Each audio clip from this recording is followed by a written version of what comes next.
What is happening, you wonderful people? So the other day I got a chance to go see Black Phone 2, and in this film, bad dreams haunt 15-year-old Gwen as she receives calls from the Black Phone and sees disturbing visions of 3 boys being stalked at a winter camp. Accompanied by her brother, Finn, they head to the camp to solve the mystery, only to confront the Grabber, a killer who's grown even more powerful in death. And that's all I can say without giving too much away. Let's talk about it. What's your favorite scary movie?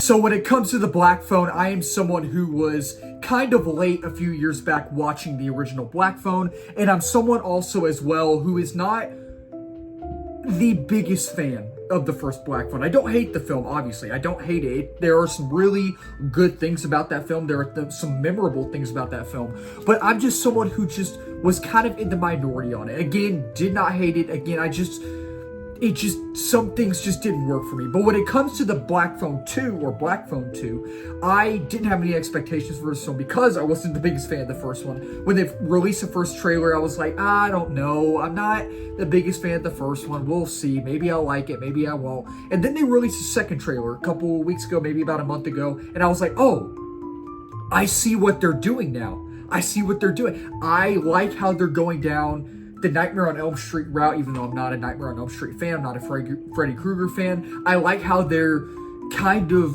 doing the Nightmare on Elm Street-esque-ness of it, right? And I was like, okay, I'm now more interested. Now, after having seen the film, I gotta say, it's one of my big surprises of the year. I actually kind of enjoyed it. I did. So I say I kind of enjoyed it. I really did enjoy it. Kind of is not like the right word to use. I really did enjoy this film, and if you're new to my channel, or if you've been following my channel for a while, you know I usually talk about my positives first, and then I talk about my negatives last. So starting off with my positives, and then I'll talk about my negatives in a little bit. I really did enjoy this film. Is it a perfect film? No, it's not a perfect film. But I will say it is arguably probably one of my favorite movies of the year. It is, and I think that it won't be in my top 10. It's not in my top 10 right now.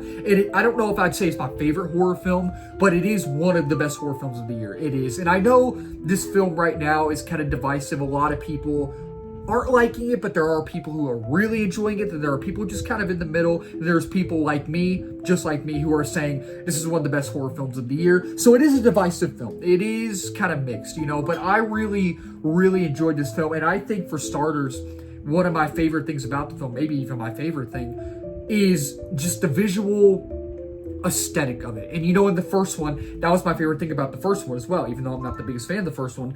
I thought the visual aesthetic, the 1980s vibes were so great in that film. And I think in this one, they really upped the ante. They really took it to a new level. And I love the overall visual aesthetic. I love the overall atmosphere. I think just the 1980s grainy VHS look to it, I absolutely dug that so much. And I think that, you know, I thought Mason Thames in here was great as well. And I thought Ethan Hawke, while Ethan Hawke is not in it much, he's not in it much. And Mason Thames kind of is, in a way, sidelined, sort of, in this film. But he still does have a big role, you know. And same with Ethan Hawke. While he's not in it much, you feel his presence. You know, you feel like, oh, I don't see him on screen, but I know he's there. I know he's there, and it just creates this chilling atmosphere. It creates this chilling experience. It does. And I really think that Madeline McGraw was great in the first film. She was great in the first film. She was. But she was absolutely phenomenal in this film, man. Absolutely phenomenal. I think that she just took it to a whole nother level. And there's a scene where she screams. And you'll know what scene I'm talking about when you see the film, when y'all go watch it. And I'm just sitting there, I'm like, wow. She, I was almost, I had chills. I had chills, man. I was like, wow. I couldn't believe, she just knocked it out of the park. She absolutely knocked it out of the park. And I really think, again, the atmosphere is great. Again, I think the overall visual aesthetic is great. And especially when it comes to the dream sequences we see and are given in this film. And you'll know what I'm talking about when you see the dream sequences. I love how when we're in reality in this film and when we're in the dream sequences, the reality looks like reality, but the dream sequences have that VHS grainy look to it, and it gives for this chilling atmosphere. It does. It gives for this chilling, almost like, in a way, nostalgia, creepy. I don't know how to describe it, but it just really worked for me, and I really think the score was great in here. I don't remember how great the score was in the first one. I bet it was great. But in here, I thought the score was really, really good. And I love the sound design as well. I really wish you might be able to see the Dolby. I don't know. It's not in IMAX, I don't believe. But I really like the sound design in here. And I really think the overall narrative was engaging. I thought it was engaging. And I know a lot of people walking out of this film, a lot of their negatives were the story and the pacing. And I thought the pacing, for the most part, was really tight. And I thought the narrative, especially with the twists and turns that were given, was really great. And especially with the lore expansion, because when it comes to the first film, you're like, oh, this is a really interesting concept. I want to dive more into this story. Like, I want to know more about the story and the background and the lore and I want to know why these events started happening, why the Grabber, why Ethan Hawke started doing what he was doing. And they really dive deep into it in this film. And some of the twists and turns that were given, I'm like, that's insane. Like, I did not expect that at all. Like, we get one towards the middle of the film, sort of, in a way, maybe towards the end, middle end, something like that. And I was like, oh, wow, that's... wow, okay, I did not expect that at all, but okay, they're going down that route, okay. And there's one that we get towards the beginning of the film, towards the end of the beginning, but the end of the beginning in a way. And I'm like, wait, wait, that almost skipped my mind. It almost skipped my mind, but wow, okay. So all the twists and turns were great. And I thought the lore expansion was really great in here. And I love the cinematography as well. I do. And I love the color grading as well. And I really think that they go down the Nightmare on Elm Street Freddy Krueger route. They do. And I'm not a Nightmare on Elm Street fan. I'm not a Freddy Krueger fan. I'm not.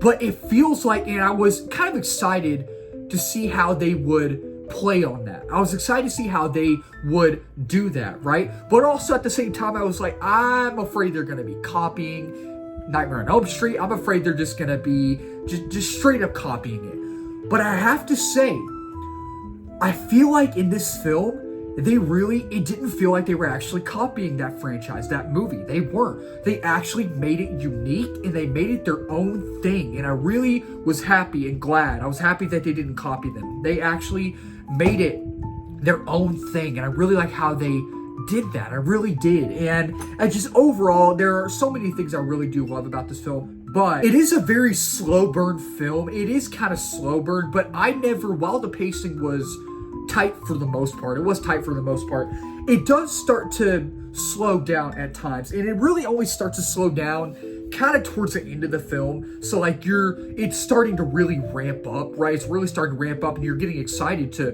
learn more about what's happening and what has been happening, right? But it does start to slow down. There's moments where, we have our characters kind of sit down and talk about, what's happened to them and what's happened in the past and all that. And I'm like, okay, I'm not getting bored. I'm really not getting bored, but I'd like to get back to the suspenseful moments and the crazy moments, And what I mean by slow burn as well is it is kind of a slow burn film in the sense that Ethan Hawke, the Grabber, isn't in it much, but you're really towards the beginning of the film, you're like, where is he at?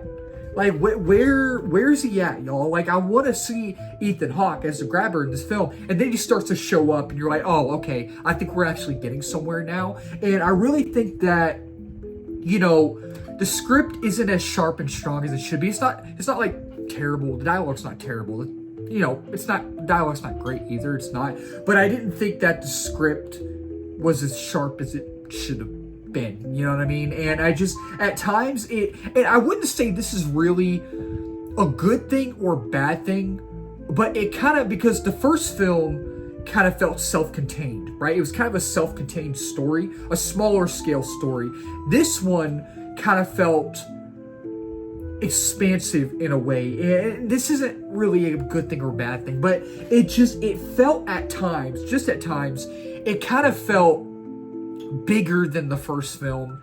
And then at times it felt smaller scale than the first film. And I don't know if I'm the only one that noticed that. Like, it just, I don't know if I am, but it just at times felt smaller scale. And then at times it felt bigger than the first one. And it just felt more like bigger scope in a way, which I don't know. Maybe I'm the only one that noticed that kind of caught that. But at the same time, I really did feel like at times, not throughout the entirety of the film, but just at times, it just felt like something was kind of missing. I don't know. It just felt like something was kind of missing, but overall, I really did enjoy the film. So yeah, overall with Black Phone 2, as someone who is not the biggest fan of the first film, but as someone who does not hate the first film, I really didn't have any big expectations for this film. Saw the first trailer and I was like, eh. Saw the second trailer and I was like, oh, I like what they're doing. I'm actually getting more excited for this film. So with Black Phone 2, I am going to give this film a 4 out of 5 stars. And with Black Phone 2, I will say, definitely dedicate your time if you're a horror fan, if you're a fan of the first Black Phone, if you're an Ethan Hawke fan, if you're a Mason Thames fan,